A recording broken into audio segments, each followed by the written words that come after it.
Polres Tarakan berhasil mengamankan 2 orang tersangka sindikat tindak pidana perdagangan orang dengan modus operandi prostitusi di Kota Tarakan, Kalimantan Utara.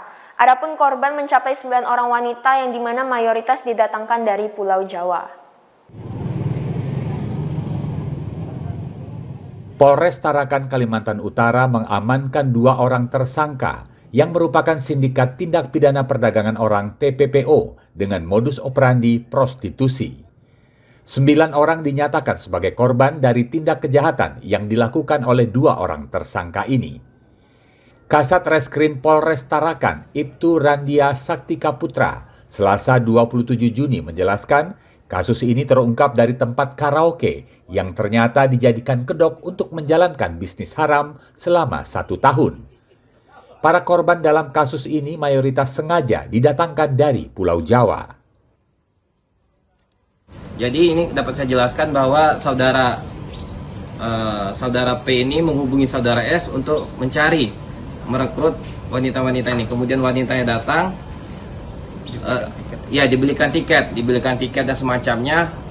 Kemudian itu menjadi hutang wanita-wanita yang direkrut itu. Setelah hutang itu ada, dia harus perempuan itu harus mencicil kepada saudara S. Ke-9 korban kasus TPPO ini akan diserahkan kepada Dinas Pemberdayaan Perempuan dan Perlindungan Anak Kota Tarakan untuk upaya tindak lanjut, termasuk pemulangan korban ke tempat asal mereka.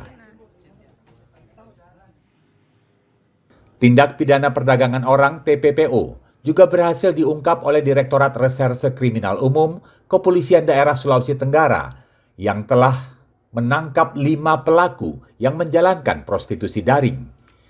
Kepala Subdirektorat Remaja, Anak dan Wanita di Treskrimum Polda Sultra, Kompol Syahrir Hanafi, Selasa 27 Juni menjelaskan para tersangka diamankan dari 2 hotel yang berbeda di dalam kota Kendari.